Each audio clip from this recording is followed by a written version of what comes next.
Wicked for Good returns where the last film ended, but does it return with a triumphant conclusion? And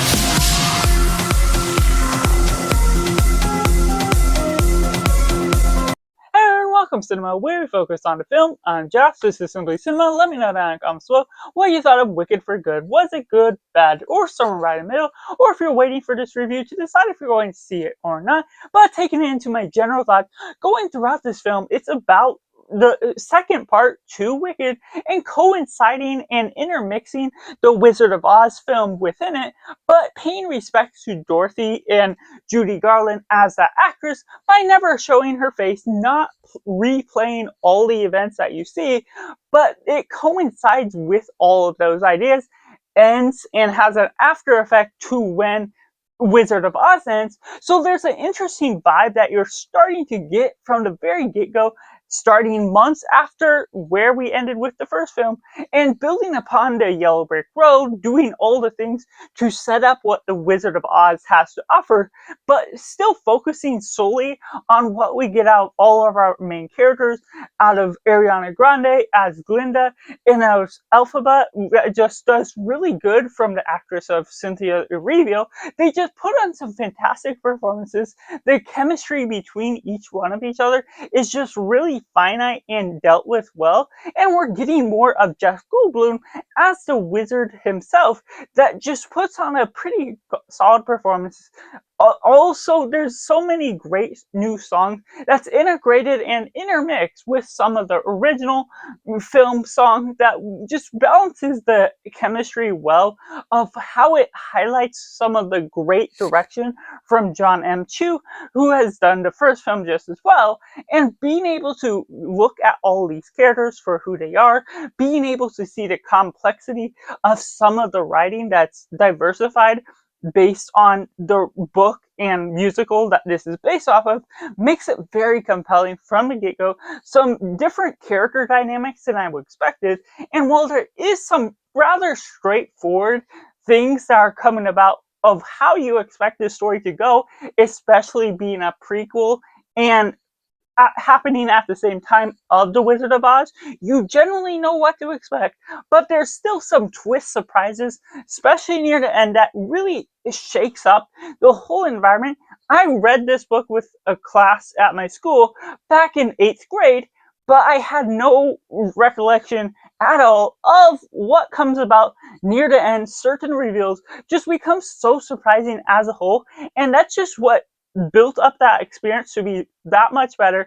Is not only the musical numbers, even though I'm not always a musical fan because of how long they can stretch out to be based on the songs that make a normal scene stretch that much longer, but otherwise there's a gist that you're going for that this really enhances the experience that you're really building upon with the atmosphere, with all the characters. Madame Morrible, played by Michelle Yeoh, is done just as well, and certain background characters from the first film are put in the forefront, doing all these interesting things to set up all the key elements to how the Wizard of Oz takes place. And while it can be dumbed down to that sense, you know how it plays out, it's otherwise something that you just really pick up in a nice organized fashion that if you like the first, then this one will still standardize with something that is at least just as good. So taking it into the positive, overall, there's a really great atmosphere to this film that even though I am not always a fan of musicals, this one picked up the pace in some areas. It's a little bit shorter than the first, but even the first film I'm rather fond of for the nature of what it builds upon. So in some levels, this plays out exactly how I expected it to. It's not surprising until those few reveals that come about, but there's also an interesting thing of how they introduce some of these characters, how they continue on the stories, how they build more of Elphaba and Glinda's story together. I didn't expect that much interaction, especially near certain parts of the story that I otherwise thought would be sort of separated, them living out their own stories. But to see their relationship carry on for so long, and the turn of events and the meaning of Wicked for Good, what that all entails within the showcase of the plot, is something that really surprised me, having not read the book in so long and having not seen the musical at all. Just being able to be completely surprised by this was just something that I was very well in tune with what it ultimately had to offer, with all the musical numbers that were vibrant, the cinematography, the camera work was smooth and free flowing, that just really built around the great performances that this film had to offer. Which takes me into the negatives. Unfortunately, there's certain aspects of the film that feel stretched out a little too long. That's just an aspect of the musical thing. But there's also another element where certain tie-ins to the Wizard of Oz film, it felt a little bit too on the nose with wordplay that is integrated within the Wizard of Oz film, but putting it within the script of this one, within dialogue, feels a little too forced, because it almost feels like they're trying to do fan service, but it's not of a character, it's of a line that they shouldn't be referencing the exact same way. And so things stand out a little bit in that regard, certain things of how things come about.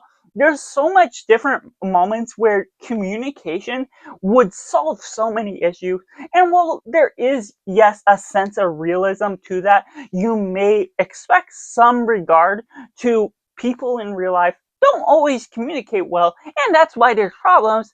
There's just certain turn of events where there's one particular agreement that I won't spoil, that they agree to something, but then something is slightly done, and the reveal of that turns this character off, and it completely underregards what the stakes of the situation was. It kind of makes me a little frustrated to some certain degree, and while the surrounding background story is pretty well grounded, all of those little points just feel like the story is contrived in one particular direction because it needs to.